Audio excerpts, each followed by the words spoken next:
que nos acompañan en esta actividad. Para mí siempre es un gusto compartir la mesa, aunque solo voy a pasar los cubiertos en determinado momento, aquí con mis queridísimas amigas, Mayabel Monero Castro y Fernanda Núñez Becerra, con quien no he tenido la posibilidad de dialogar más profundamente, pero a través de Mayabel nos conocemos y también de la revisión de algunos de sus trabajos. Entonces, bienvenida Fernanda Núñez a la Facultad de Sociología, es un gusto que nos acompañes. Y pues a Mayabel, desde casa, Mayabel. Eso no quiere decir que no vaya yo a presentar formalmente a nuestras invitadas del día de hoy a esta mesa redonda que tiene como eje aglutinador la temática de la anticoncepción y que ambas van a tratar. En un primer momento, Fernanda, para darnos una perspectiva más histórica en este sentido y Mayabel más contemporánea. Entonces, el orden es primero Fernanda, que es doctora en Historia por la Universidad París 7, donde se especializó en los estudios sobre las mujeres.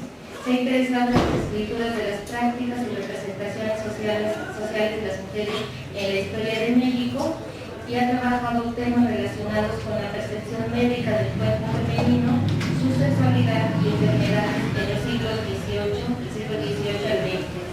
Desde 1993 es investigadora de tiempo completo en el Centro Regional Jalapa del Instituto Nacional de Antropología e Historia, para todos que conocemos como INA, y entre sus publicaciones destacan los libros Malinche, de la historia al mito, la prostitución y su represión en la Ciudad de México, siglo XIX, del 2002, y además es de coordinar con Rosa María Espinoso los 3 números de Mujeres en Veracruz, fragmento de una historia.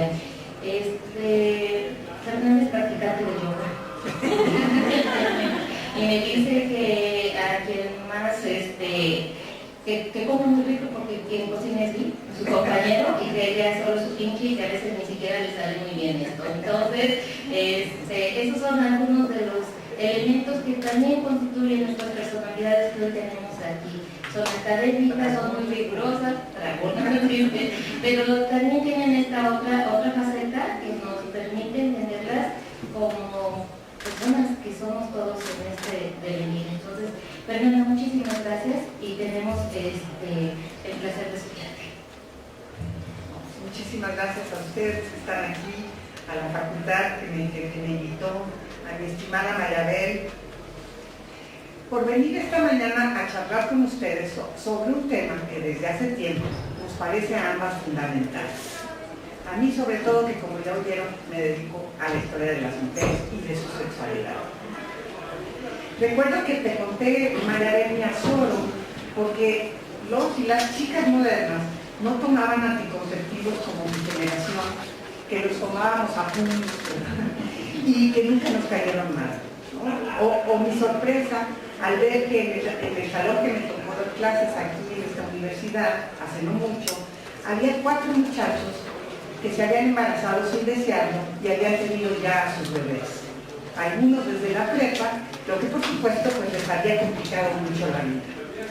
No tuve tanta confianza como para preguntarles por qué no habían tomado precauciones o por qué no habían recurrido a la pastilla del día después, menos aún, por supuesto, recurrido al aborto, que aunque, como ustedes saben, está tratando de ser criminalizado de nuevo en este estado, ha sido la práctica de último recurso de tantas mujeres desesperadas o incapaces de afrontar embarazos no deseados. Como veremos en esta charla, el cuerpo femenino, que es por ahí mi investigación, por su función reproductiva, ha sido desde remotos tiempos un campo de batalla disputado por fuerzas ideológicas y sociales ajenas a nosotras las propias mujeres, porque todo tiene repercusiones muy fuertes, no solo en nosotras mismas, sino en nuestras parejas, en la familia, en los hijos. Ojo, no estoy diciendo que las chicas que metan la pata deben abortar, que quede claro, sino invitarlos a reflexionar sobre las razones por las que se embarazan sin desearlo ni planearlo. siendo que hoy tenemos tantos recursos para evitar. Estoy convencida que no hay nada más hermoso que traer niños a este mundo deseados. Y entonces, quiero contarles el día de hoy que la lucha para poder controlar nuestra propia fecundidad ha sido muy larga y muy dura, ya que los prejuicios y los temores de la sociedad contra todo lo que orienta a anticoncepción es el resultado de muchísimos anatemas propagados desde los sectores conservadores, clericales, estatales y hasta médicos hacia cualquier práctica que tuviera como objetivo, como decían en el siglo XVIII, los curas, engañar a la naturaleza y contrariar los designios de Dios, que como todos ustedes saben, manda el número de hijos que Él quiere. La campaña que emprendió el Estado mexicano, que se llamó La Familia Pequeña Vive Mejor, ustedes no se acuerdan porque es de mi generación y ni había nacido, logró que se diera un impresionante cambio demográfico en México, que si bien fue mucho más tardío respecto al de otros países, finalmente fue rapidísimo. Pero eso solo se pudo lograr gracias a que el Estado laico pudo mantener al Estado, a la Iglesia Católica, a raya, ¿sí? Fuera de las políticas de salud pública. Es muy importante eso. Pero hoy vemos el resurgir de un conservadurismo bastante peligroso, que me parece bastante trágico y que vuelve más pertinente que nunca el seguir reflexionando al respecto con ustedes, los jóvenes.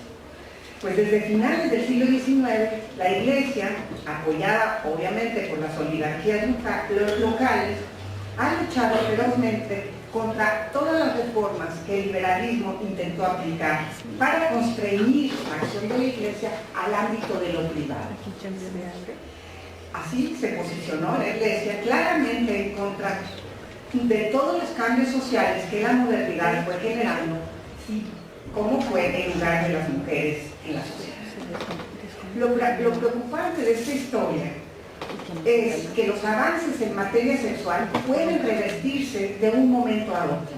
Y así, a principios del tercer milenio, podemos ver con temor cómo esos movimientos pro vida o antiaborto refuerzan día a día el conservadurismo de la sociedad y focalizan sus energías a fulminar contra el ejercicio de una sexualidad libre y consensuada por la que pelearon nuestras valientes antepasadas y que los movimientos feministas creyeron haber logrado a partir del 68. Estoy segura, pues, sí, en los 70 sobre todo, estoy segura, al igual que lo hicieron hace más de 100 años las precursoras socialistas, que he trabajado ya en varios artículos, como lo fueron Alejandra Kollontai, Emma Goldman, así como la famosa Margaret Sanger, de la que les voy a hablar hoy, que el derecho a regular nuestra propia reproducción, es decir, a practicar una sexualidad más libre, sin esa preocupación, digamos, gracias a la anticoncepción, es la clave, no solo para la liberación de las mujeres, sino para lograr la tan deseada igualdad entre los sexos. Pero fíjense, incluso en sistemas socialistas, algunos de ellos pioneros, como en Rusia, por ejemplo, que legalizó el aborto en los años 20, se han llegado a revocar esos derechos desde el poder con la mano en la cintura cuando se pretenden imponer políticas pronatalistas o al contrario cuando se intenta frenarlas. Pensemos en China y la política del hijo único, ¿verdad?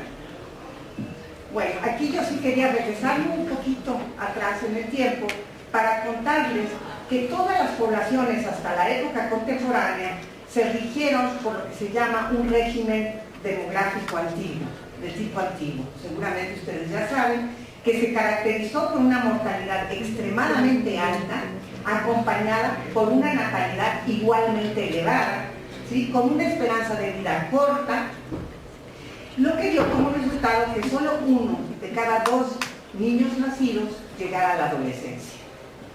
Por lo tanto, el crecimiento de las poblaciones siempre fue lento y muchas veces incluso se estancaba o se iba para atrás. En tiempos de paz o de buenas cosechas, de pocas epidemias, la natalidad volvía a explotar y era recibida entonces como una recompensa divina. Entonces, en el antiguo régimen existieron dos tipos de comportamientos sexuales. Es para que entendamos lo de la anticoncepción. Uno, el conyugal, es decir, el practicado dentro de la familia, que ¿cómo era? Era un matrimonio tardío, la gente se casaba tarde porque tenía que hacer su dote, porque los muchachos tenían que terminar su aprendizaje, se casaba tarde y luego regulaban la natalidad con un largo amamantamiento.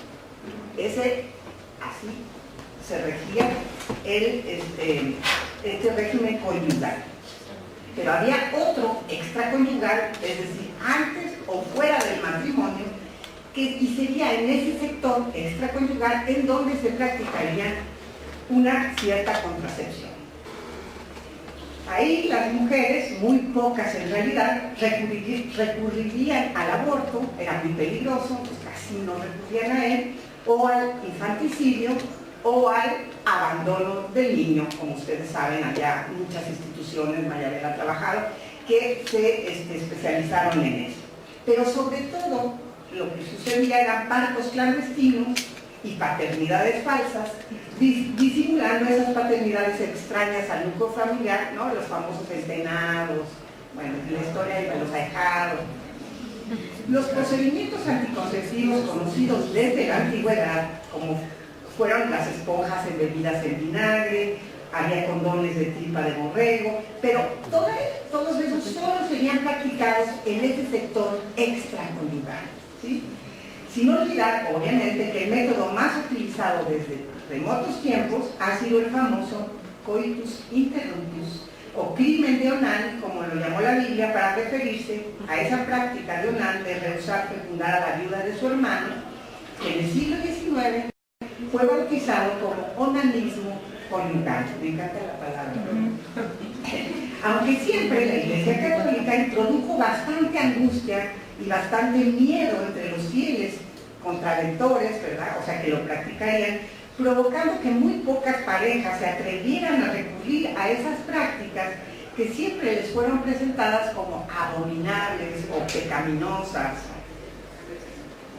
Sin embargo, a pesar de esa campaña de miedos, desde finales del siglo XVII sucede algo muy interesante, ¿no? Entre los sectores protestantes de la Europa del Norte, así como entre la aristocracia francesa, la natalidad adentro de las familias comienza a descender.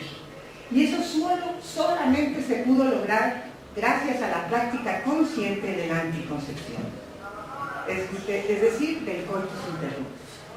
Los historiadores están de acuerdo en considerar que esta nueva moral reformista del protestantismo transformó las mentalidades y constituyó sin ninguna duda un terreno muy favorable a la difusión de estas prácticas anticonceptivas, que después se van a llamar malthusianas.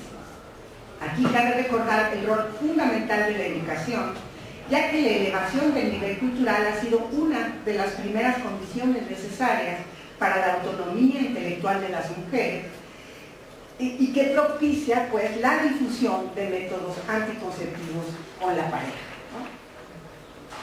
Se les conoce como malthusianas, ustedes seguramente ya lo saben, ¿verdad? Gracias a Malthus, que fue el primero en introducir el estudio de la evolución de la población en su reflexión sobre la economía política a finales del siglo XVIII. Él afirmaba que mientras que la población crecía geométricamente, los medios de subsistencia lo hacían de manera aritmética. Entonces, que profetizaba que llegaría un día en que estos no alcanzarían para toda la población.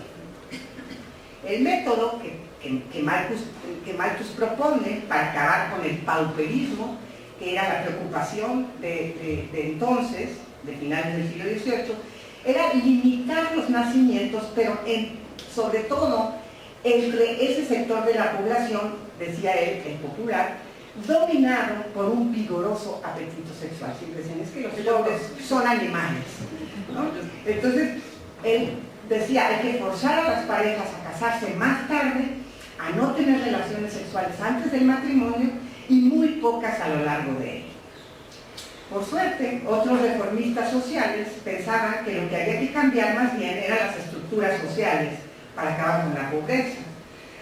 Todas estas tesis abrieron una acaloradísima discusión a lo largo de todo el siglo XIX que se llamó justamente neomalthusianismo, porque los nuevos defensores de la contracepción, estos librepensadores, pensaban en métodos mucho menos drásticos o imposibles de practicar, como pretendía hacerlo la castidad absoluta de Marcos. Estos pensadores radicales ingleses y franceses comenzaron a relacionar, como les decía yo, el tamaño de cada familia a la creciente preocupación por el bienestar, tanto económico como social. Entonces veía urgente la necesidad de encontrar métodos seguros para prevenir la concepción y para aliviar a las pobres familias proletarias que eran las que más hijos tenían.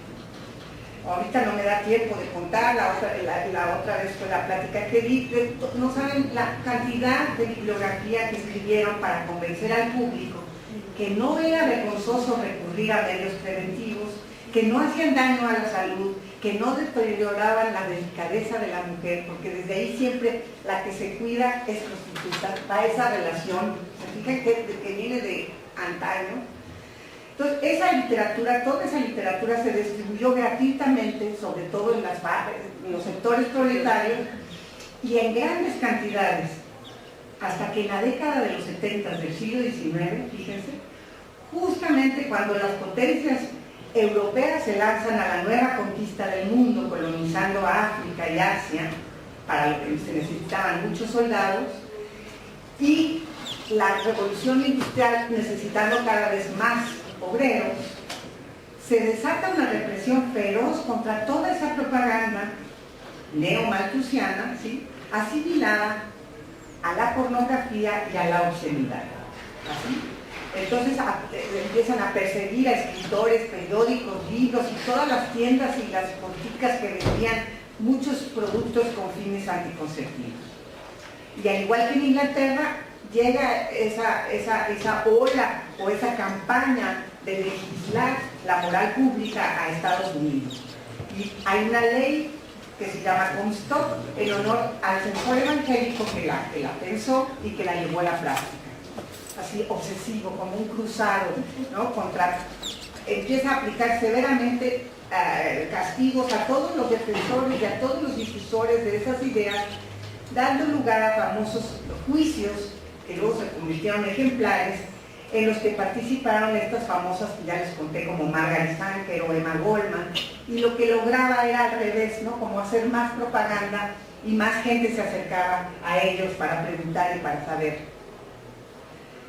Bueno, otro interesante fenómeno fue que paralelamente al desarrollo, a este desarrollo que les cuento de la anticoncepción entre esos grupos llamados neomalthusianos, el aborto intencional, como le llamaban los médicos, o criminal, sale del medio prostitucional en el que se practicaba más generalmente en el siglo XIX, y gracias a que se mejoran muchas técnicas médicas para llevarlo a cabo, se vuelve el recurso de mujeres decentes, o sea, de señoras casadas, para controlar su fecundidad. Entonces es un fenómeno nuevo que los médicos empiezan a condenar y le llaman por eso aborto criminal y intentan penalizarlo. No intentan, se penaliza en la Constitución. En este asunto, una vez más, la ciencia médica, con su creciente prestigio, acuérdense, en el siglo XIX, ser doctor era lo máximo, ¿verdad? Aportó mucho a las tremendas campañas para criminalizar todo esto, no solo el aborto, sino la anticoncepción por una parte. Una parte se difundía y por otra parte se criminalizaba. Fíjense, acuérdense, no sé si ustedes se acuerdan, pero todo lo que decían científicamente, ¿no? Las terribles consecuencias que acarreaba la salud, cualquier maniobra encaminada a obtener placer sin el riesgo del embarazo, ¿no? Ahí, no sé si sepan todo lo que decían de los masturbadores, que se les seca la médula, que se les salen pelos en las manos, que bueno, se cae el pelo, ¿no? O que la histeria y la locura eran el precio a pagar por practicar el coitus interruptus, ¿no? Y lo demostraba, según ellos. O que tener relaciones sexuales seguidas secaba la médula, ¿no? Otros autores estaban convencidos de que el desarrollo intelectual de las mujeres, por ejemplo, las iba a volver masculinas, que ese fue todo un argumento que decían de las feministas, que vuelven hombres, son marimachos, ¿no? Porque piensan, mejor que no piensen, que tengan hijos, que se callen. Bueno, ya por fin llegó a México, pero es que sí quería que entendieran cómo va este. Y es que en México, hablar de sexualidad era una ofensa. La desolación que dejó la Revolución Mexicana, después de 10 años de cruentas guerras, provocó que todo esto que se llamó mejoramiento social se convirtiera en una de las preocupaciones mayores de los gobiernos postrevolucionarios. Así, los debates sobre la reproducción social que en otros países se llevaban a cabo de manera bastante acolorada, como vimos desde el siglo XIX, irrumpen finalmente en el escenario público mexicano, aunque aquí continúan siendo poblacionistas, ¿no? Desde México está vacío, se necesitan brazos, hay que traer migrantes, claro, güeros, y bueno, ustedes ya saben la historia, ¿no? Entonces, todo ese movimiento social que confluyó en la revolución permitió sacar a la luz el fermento de lo que muchísimas mujeres ya habían comenzado a hacer y a pensar desde finales del siglo XIX, ¿no? Acuérdense, no sé si ustedes hayan tomado clase de eso, pero se fundaron grupos y organizaciones de mujeres que participaban cada vez con más visibilidad en el espacio público, poniendo muy nerviosos a todos. Formaron clubes, ligas feministas, desde donde expresaron malestares y demandas, no solamente sociales o de clase, sino sobre todo de género específicamente, ¿no? Aunque el tema de la sexualidad y la fecundidad no fuera tan explícito en muchas de las revistas y de publicaciones que se escribieron en el a finales del siglo XIX, este tema se lleva a la palestra por primera vez en 1916 a los congresos que se organizan en feministas, al primer congreso feminista en Yucatán. Entonces, el primero de ese congreso, Emilia Galindo escandalizó a la mayoría de las maestras católicas, como era la mayoría de México, ¿verdad?, en ese entonces, así como a la prensa que contó aquella cosa tremenda, ¿no? Cuando habló de un tema visto no solo como escabroso y de pésimo gusto, decían, sino completamente amoral. Emilia Galindo fue más lejos incluso al proponer que las mujeres debían conocer sus cuerpos, debían aprender desde la secundaria anatomía, fisiología, afirmando, para colmo, que las ciencias naturales habían demostrado la existencia del deseo, imagínense, y del placer femenino, que las mujeres tenían derecho al placer femenino y que por lo tanto se debía de acabar con la doble moral existente en su época y pelear por una sola moral. Ella, que fue secretaria particular de Carranza, que fue ferviente difusora del constitucionalismo, así como una destacada exponente del feminismo liberal, como se llamaba entonces, fue tachada de atentar contra las buenas costumbres. Ella sabía lo que arriesgaba al tocar por primera vez en público este tema tabú.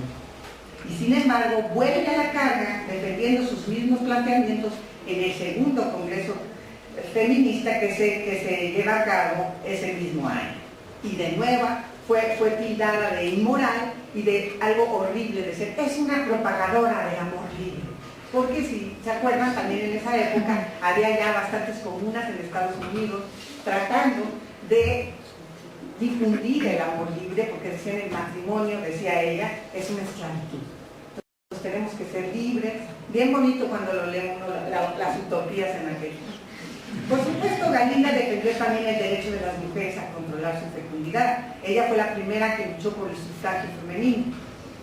Pero sorprendió tanto a su audiencia como a la prensa nacional porque siempre se ninguneó y se burló de las propuestas feministas. Ahí en el libro donde escribimos Mayabel y yo, Rosina escribe bien bonito sobre toda la prensa del dictamen en Veracruz, cómo ve este congreso y cómo hacen unas caricaturas increíbles y ponen unas feministas espantosas, así horribles. Bueno, están locas estas mujeres, ¿no?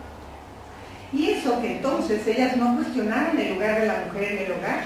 Lo que todos pedían era solamente una mejor preparación intelectual, tanto para educar mejor a sus hijos como hacer frente a la vida cuando no tenían trabajo.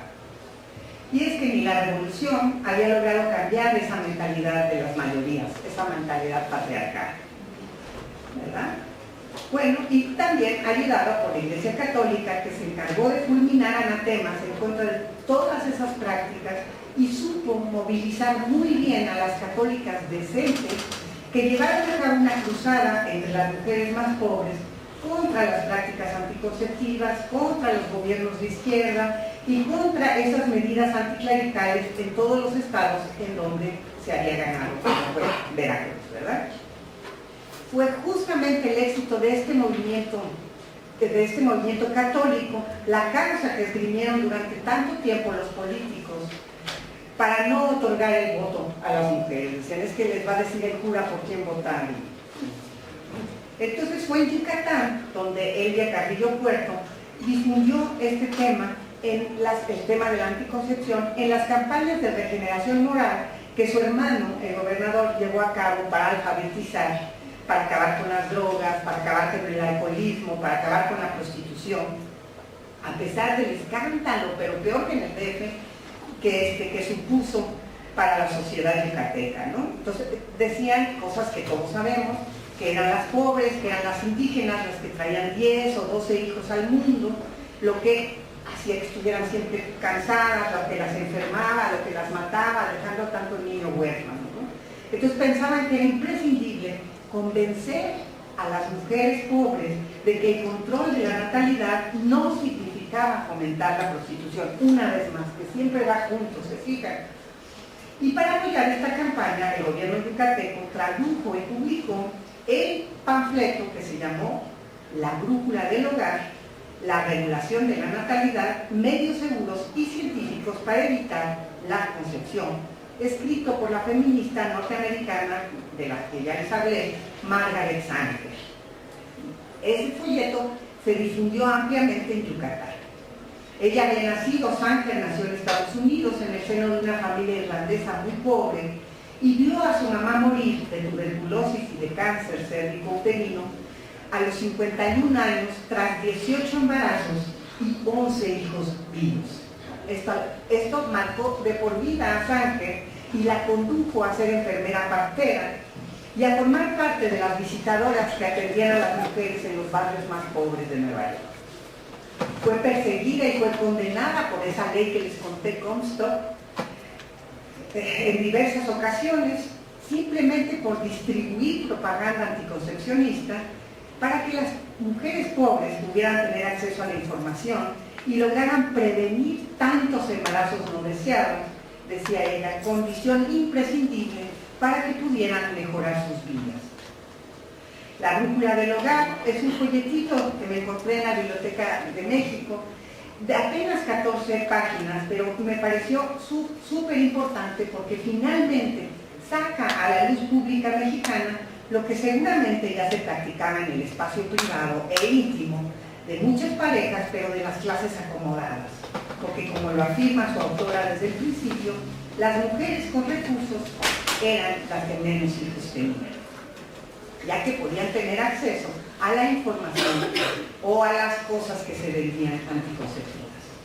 Sanger escribió en ese folleto de ese tema tabú, el derecho de las mujeres a la información, para poder gozar una vez más de su sexualidad al tener el miedo, al dejar de tener miedo al embarazo.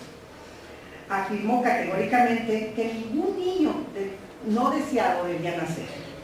De manera muy sencilla y muy didáctica, le habla a las mujeres por primera vez en la historia de México de sus cuerpos, de sus ciclos, de su funcionamiento sexual. Ya que, al igual que su época, ella estaba equivocada respecto al periodo fértil del ciclo ovulatorio. Si se acuerdan, este va a ser descubierto hasta 1930. Fue de las pocas que alertaban a las mujeres para que se cuidaran y tomaran precauciones durante todo su periodo, ya que pensaba se podía concebir en cualquier día del mes. Porque antes se pensaba al revés, como viendo a las perritas que tienen el celo cuando tienen la menstruación, mucha gente tuvo muchos hijos así. Era muy realista Sanger al explicarle a las mujeres que el método más barato y al alcance de cualquiera, es decir, el viejo coitus interruptus, era muy difícil de practicar porque exigía un control de sí y los varones de su tiempo todavía no estaban educados para ello. Ella fue testigo de cómo le suplicaban que les practicara abortos y ella no practicaba abortos, ella simplemente quería difundir el birth control, es ella la que acuña esta frase y que empiezan a abrir clínicas en Nueva York. Aún no sabemos exactamente cuántas mujeres leerían en México su brújula del hogar o pondrían en práctica sus enseñanzas. Pues la anticoncepción era un tema muy mal visto aquí en México, incluso para muchas feministas, como lo muestran las acérrimas críticas que se llevaron las yucatecas cuando llevaron, como les conté, pero también hasta el año 23 hay otro congreso muy importante en la Ciudad de México, y muchas y otras acusan, las ricas, dicen, no, las mexicanas no están listas para practicar la anticoncepción. Pero ellas sí, ¿no? Entonces el folleto de Sánchez puede darnos pista de que seguramente esas mexicanas, como ya les decía, utilizaban métodos para controlar la natalidad, porque publica la dirección postal de la sucursal americana que distribuía los famosos, dice ahí, supositorios antifecunda en la Ciudad de México, y daba la dirección porque se podían mandar a donde fuera. Y para las pobres enseñaba a hacer soluciones higiénicas íntimas para después de las relaciones.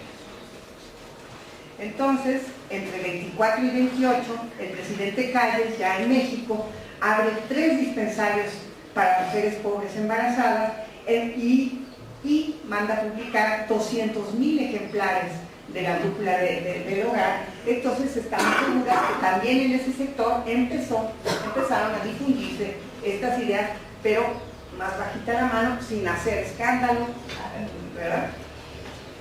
Y es muy probable que muchos de estos ejemplares llegaran a Veracruz, porque no he encontrado aquí si los editaron o no, pero en donde sí sabemos que fueron muy leídos y comentados, ya que, como todos ustedes saben, muchísimas veracruzanas se comprometieron de lleno en esas primeras décadas del siglo XX con las causas sociales que el gobernador Adalberto Tejeda auspició y que provocó la ebullición de movimientos sociales que se expandieron tanto en las ciudades como en el campo.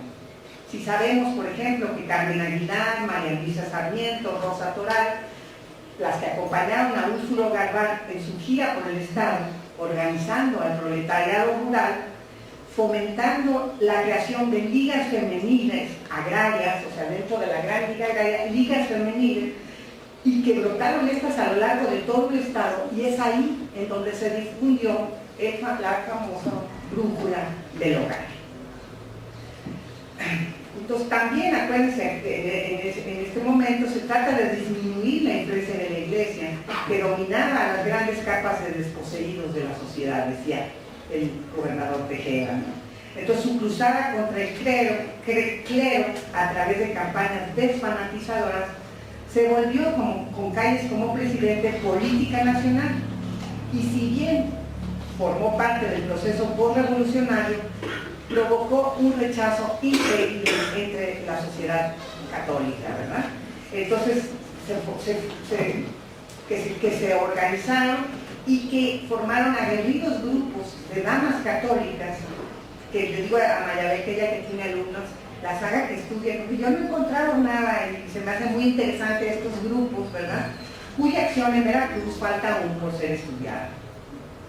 Sabemos que un grupo de estas aguerridas damas católicas se entrevista con Tejeda y le exige libertad de cultos.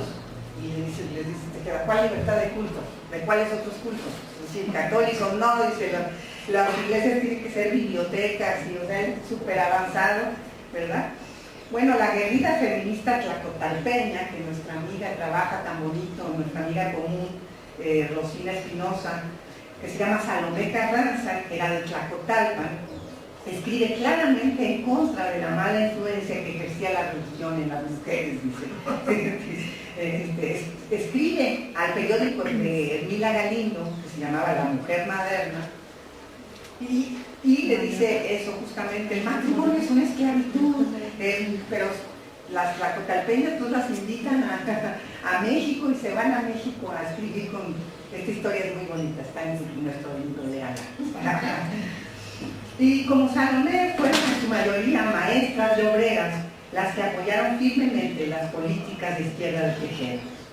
Unas desde la Liga Comunista Anticlerical, otras desde las diversas ligas femeniles que se van fundando, así como en muchísimos talleres culturales como el de aquí de San Bruno, en donde las obreras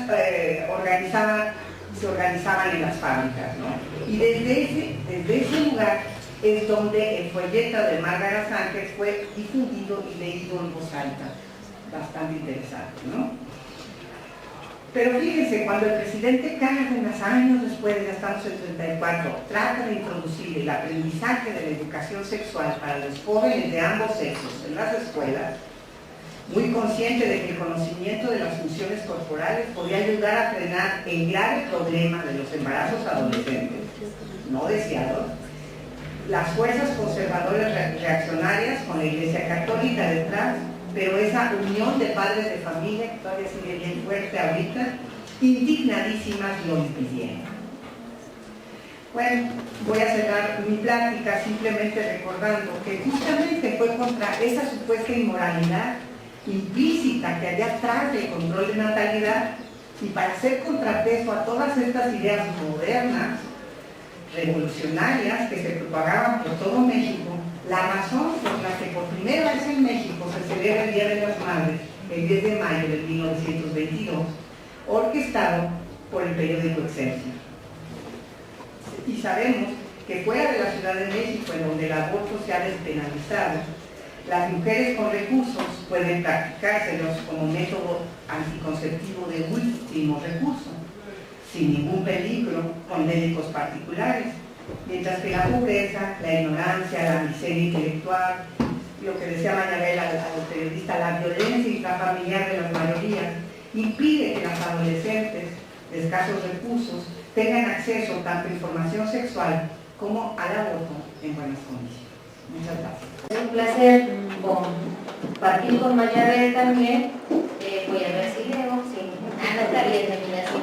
Nosotros sabemos que Mañabel es doctora en Historia Contemporánea por la Universidad del País Vasco, profesora investigadora de la Facultad de Sociología desde 1996, ha sido investigadora visitante en la Dirección de Estudios Históricos del Instituto Nacional de Antropología e Historia en la Ciudad de México y en el Instituto Universitario de Estudios de la Mujer en la Universidad de Granada, en España. Ha estudiado el sistema hospitalario colonial y su discurso reglamentario, así como las instituciones de reclusión y educación femenina en los siglos XVIII y XIX. Ha escrito Instituciones de control femenino en el Veracruz colonial, Mujeres en la Revolución Mexicana, en el 2012, y Viajeros a México, siglo XIX. Cultura Nacional y Perspectiva Sociohistórica en el 2013, y yo espero que Mañabel pronto estudie también y nos analice a estas brujas que hemos estado actuando en esta Facultad de Sociología irreverentes, promoviendo este enfoque femenino, este enfoque de género en esta facultad a partir de los años 90, cuando no teníamos estos espacios, y los hemos ido empujando, y los hemos ido construyendo. Y tengo que decirlo abiertamente, en mi caso, muy radical en un primer momento, atenuada, llevada de la mano también de una manera muy afortunada con mis compañeros, ¿sí? Porque hemos ido aprendiendo de manera conjunta en la facultad. Entonces, a veces que despotrico es porque me acuerdo que las brujas fueron quemadas y esas cosas, pero te agradezco mucho, Mañabel, que vengas a conversar con nosotros. Y Mañabel sí cocina, y a Mañabel le gusta mucho la repostería, sus pasteles. Entonces, adelante, Mañabel.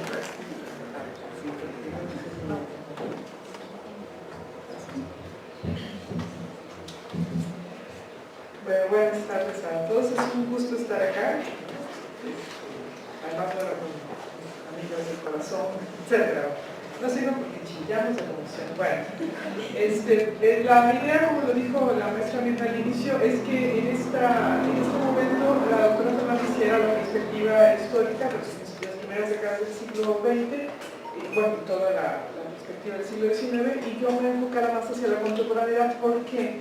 Porque, bueno, nosotros tenemos ya mucho tiempo hablando de la necesidad de hablar de la problemática social en general. Puede haber un enfoque de género, pero la problemática nos toca a todos, pero hay un fenómeno emergente que nosotros queremos estudiar, porque queremos contrarrestarlo, por lo menos discursiva, y que luego sea ese, como que el enajenamiento de las mujeres de su cuerpo, de su historia, de su decisión. O sea, el feminismo en Occidente tiene largo rato, pero tenemos esto que ya hablaba, como fases de auge, de descenso, y vivimos en una época muy oscura y hay que hablar. Somos agredidos los seres humanos desde mucho tiempo, entonces tenemos que regresar a una pequeña perspectiva histórica, ya no de los 30, sino de los 70 acá. Recordemos que a partir del milagro mexicano, no voy a enfocar en México en la contemporaneidad, para unirnos con lo que nos comentó la doctora Fernández.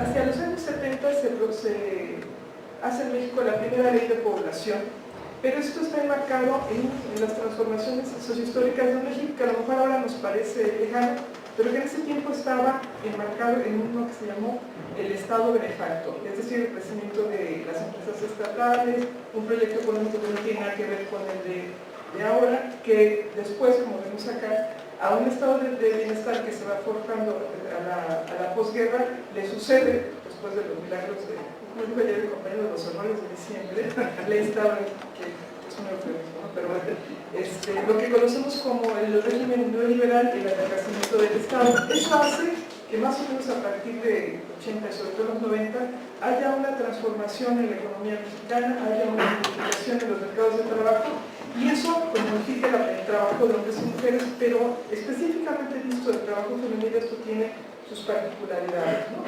En términos poblacionales, darle continuidad a esta, ya no es la demografía del antiguo régimen de la que nos habló Fernanda, sino es la famosa transición demográfica. Se caracteriza en México de la posguerra por un incremento de la esperanza de vida, bajan los niveles de fecundidad y sobre todo se atacan después del 73. Y este México mucho más optimista que el México que vivimos ahora, con más recursos de todo tipo, pues hace que los colectivos se demanden recursos, servicios, espacios sociales, demandas sanitarias, por ejemplo, y eso hace que los roles, esto que los sociólogos estudiamos, lo macro y lo micro, lo tenemos que estudiar, tanto las grandes modificaciones sociohistóricas, pero como cada individuo las lee. Nosotros somos, eso ya lo hemos dicho muchas veces, se supone que es un adagio árabe, pero es muy lindo, somos más hijos del tiempo que de nuestros padres, como nuestros padres fueron más hijos de su tiempo que de ellos, y etc. Entonces, estas modificaciones están haciendo nuevas subjetividades, nuevas formas de relacionarse de hombres y mujeres. Vamos a ponerlas en el caso de las mujeres.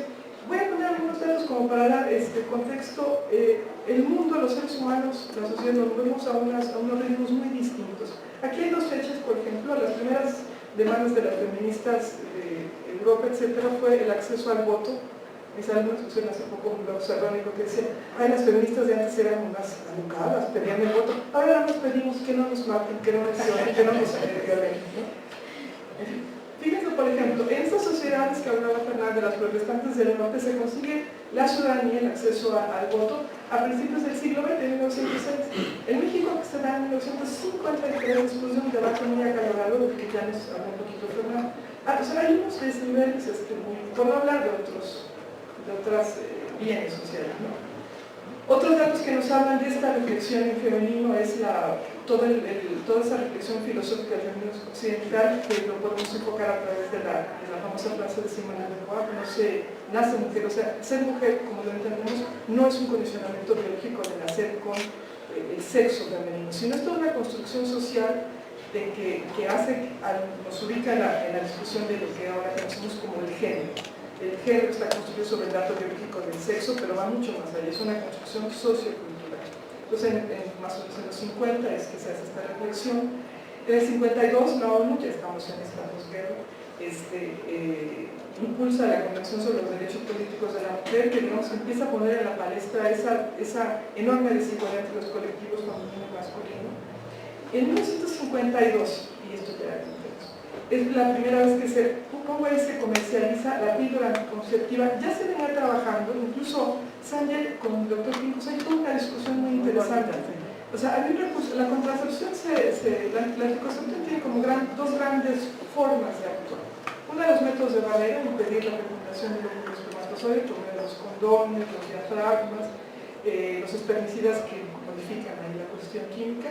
Y otra es la modificación hormonal que se ha hecho específicamente sobre el cuerpo de las mujeres. Ahora ya se sabe que, ya sabemos hace mucho tiempo que por supuesto que también se puede afectar la biología reproductiva masculina. No se ha hecho por las razones machistas que tocan la ciencia y todo lo demás.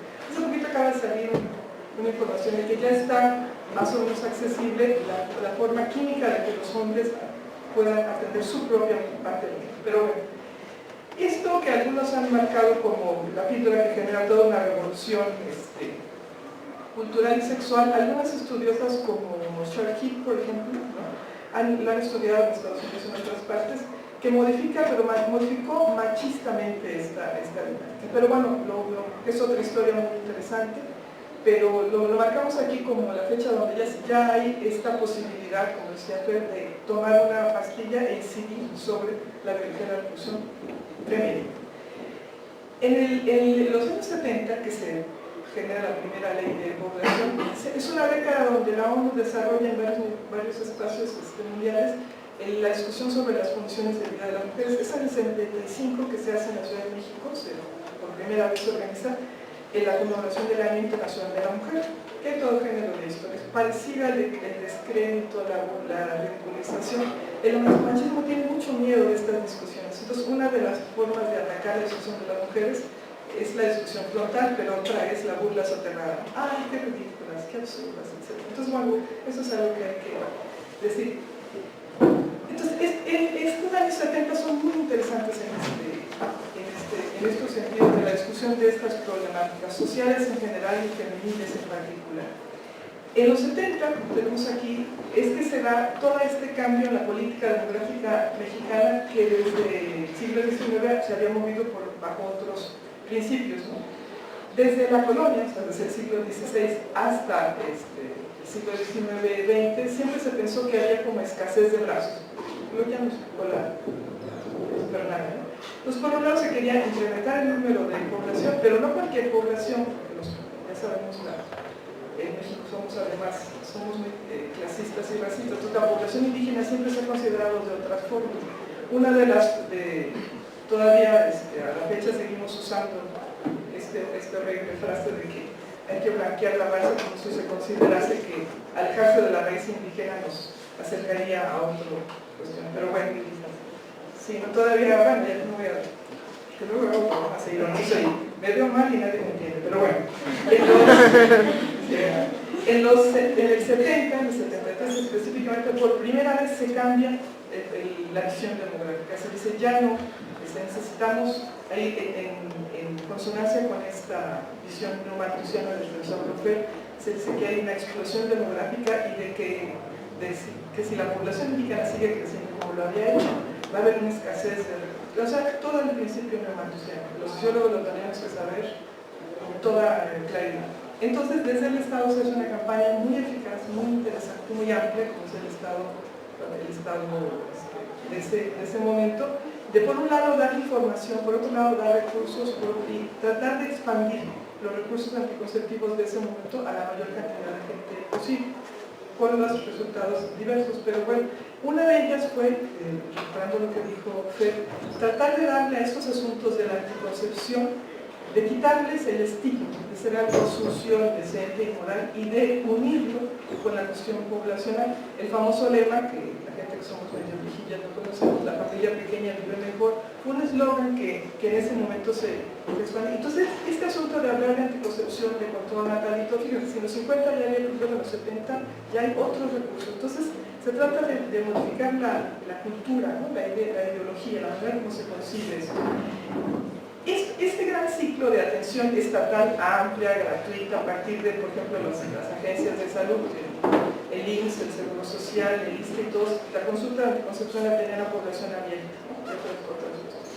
Se va cambiando más o menos cuando en México entramos a esta era oscura del neoliberalismo, ¿no? Y está comprobado que los recursos que antes se daban a programas de anticoncepción abierta se dieron a las instancias eclesiales, y entonces hay un abandono de esta política estatal de salud pública. Pues es una cuestión de salud pública, pero como ya lo comentaste, tiene mucho rato que esto se reviste de otros tintes, ¿no?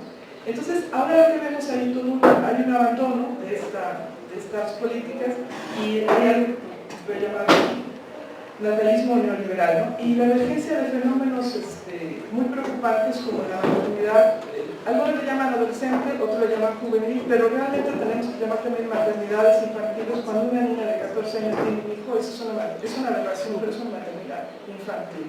Ahorita vamos a hablar un poquito de esto. Entonces, el control natal, que se empieza a nombrar en la segunda mitad del siglo XX como tal, es producto de la acción de Margaret Sanger, pero en un primer momento, como está aquí, esto no tenía una connotación poblacional, es decir, el abogar por controlar la fertilidad, la fecundidad humana, se veía como una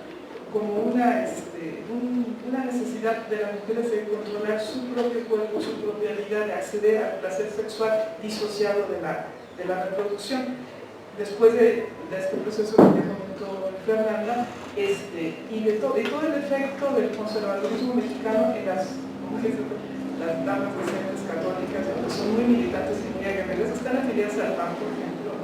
No voy a hablar de la innombrable que acaba de hacer, pero es un buen ejemplo de toda una historia de las mujeres conservadoras militantes en México que hay que recuperar. Por ejemplo, las mujeres de la cristiana fueron una cosa tenebrosa y están muy poco estudiadas. Bueno, allá en el Bajío, más o menos, pero acá no tenemos ni idea.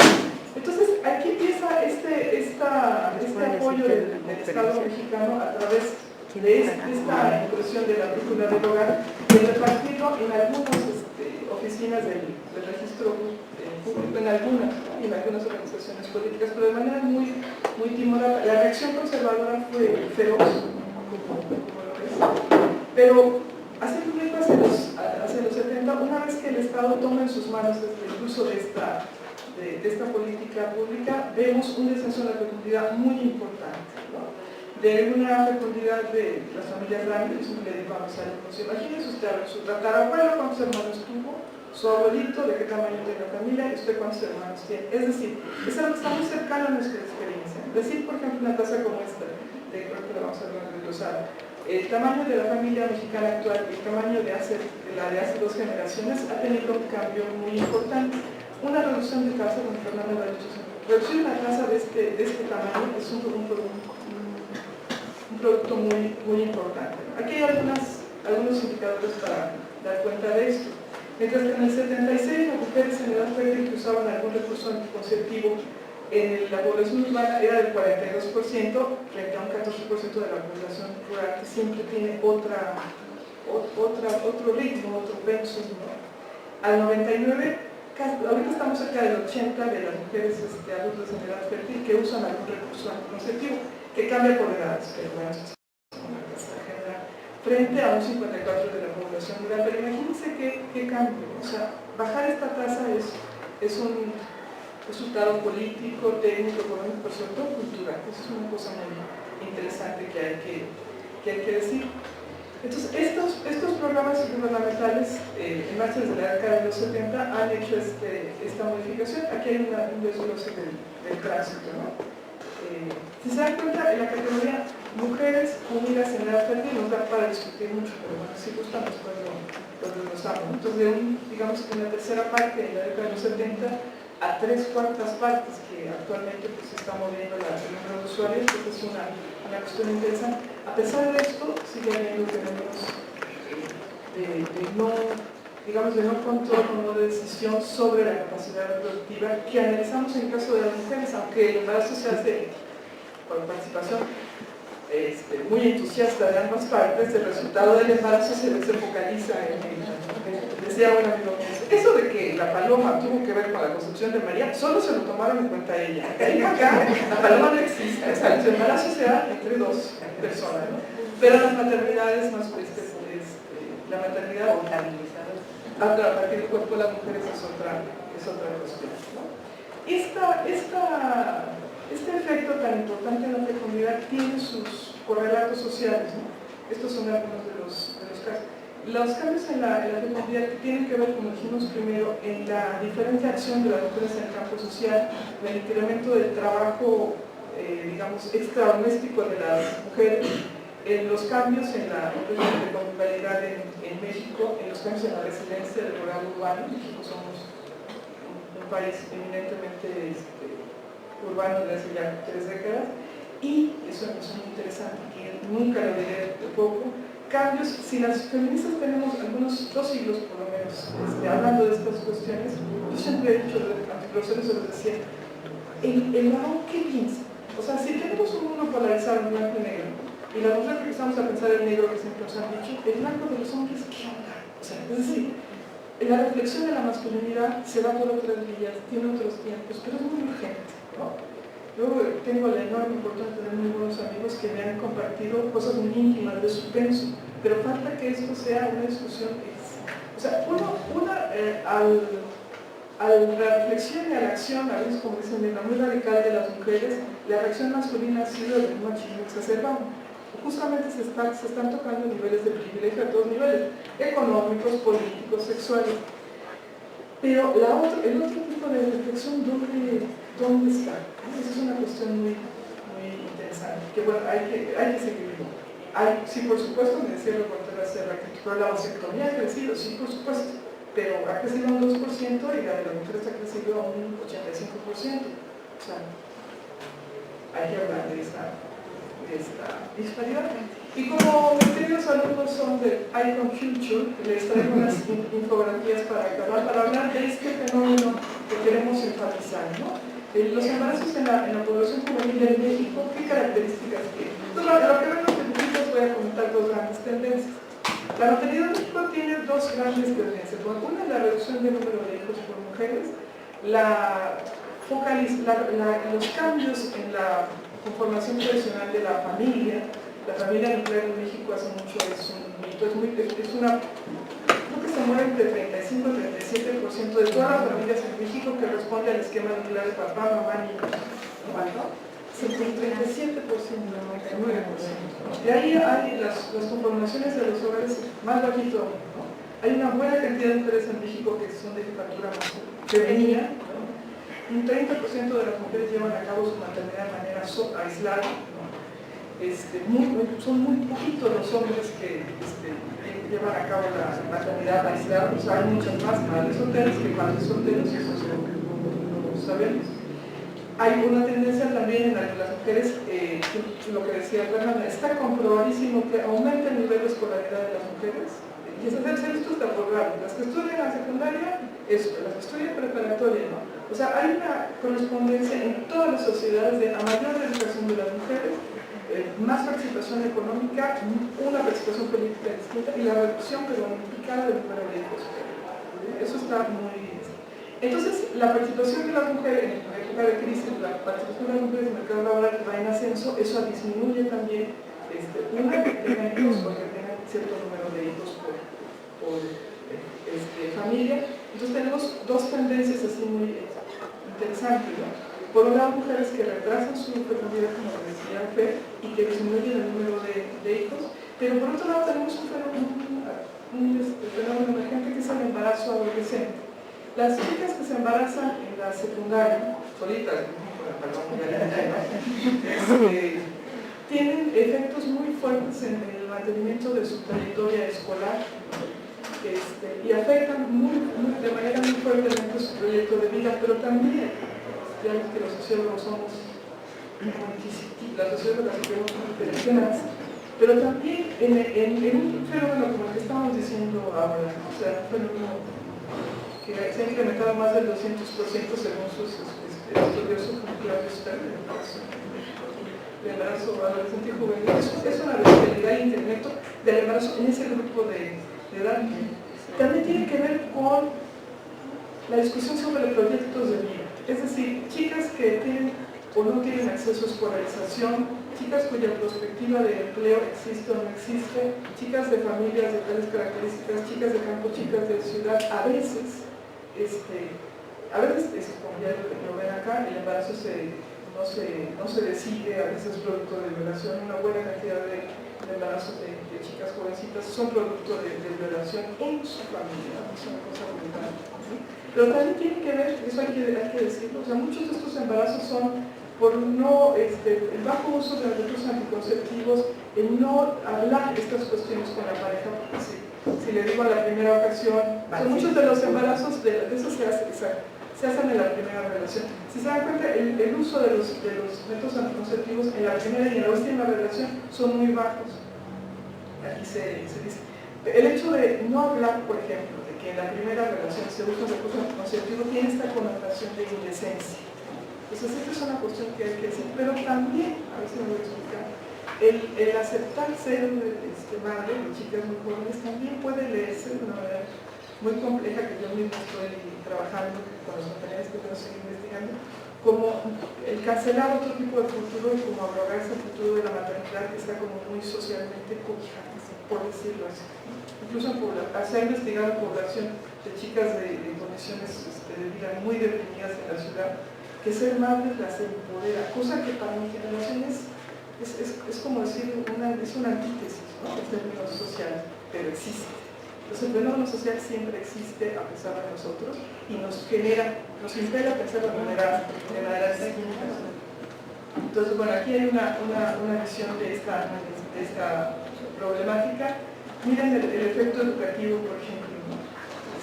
La mitad de las mujeres embarazadas que tienen relaciones sexuales, que lleva a cabo el embarazo, afecta, una de cada 10 muertes maternas en el país ocurre en este grupo de edad, de 10 a 18 años. O sea, imagínense una niña de 10 años en un programa. Es increíble, pero existe. Trunca, ¿no?, un embarazo adolescente es la cuarta causa de decepción escolar. Bueno, vamos a estar las fuentes para que lo vean. Entonces, este es un fenómeno que, repito, nos impele a la investigación y por supuesto que nos impelería a la acción, que entra en otro grupo de cosas. ¿Qué hacer? ¿Qué se podría actuar? ¿Cómo se pudiera hacer algo respecto a la prevención de embarazos juveniles en México? Bueno, aquí hay algunas ideas. Primero, extender algo de que los retos de la anticoncepción en México se señalaron hace mucho tiempo. Una, ampliar la información sobre sexualidad, sobre la unión de parejas efectivamente consensuales a todos niveles, incluido por supuesto de la práctica sexual, ampliar los recursos anticonceptivos a la mano, ¿no? El hecho de que se consigan de manera fácil, que no detengan, por ejemplo, ¿no? Estaba leyendo hace poquito en los países del norte de Europa, estos viejos protestantes que ahora son otra cosa, la actividad sexual de los adolescentes es muy alta, pero también es muy alto el uso de los recursos anticonceptivos. En otros países la actividad de los jóvenes sigue siendo muy alta, pero no el uso de recursos anticonceptivos. El hecho de que un embarazo ocurra lo lleva a cabo las mujeres y la pareja sexual donde está. Entonces es una cuestión que hay que estudiar, ¿no? y sobre todo hay para tratar de paliar esta tendencia.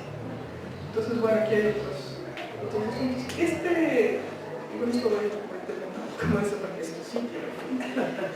Queremos discutir eso porque es un problema que nos atañe a todos, y no es una cuestión de nuestra familia, nuestras amigas, sino es algo que tenemos que discutir porque me parece a mí, me siento como los comunistas griegos, ¿no? El problema social se incrementa y la discusión sobre el asunto se disminuye y la acción sobre el mismo es como menor aún, pero hay que seguirlo diciendo. ¿Por qué? Porque tenemos que modificar esta situación. Y quiero terminar siempre con la esperanza.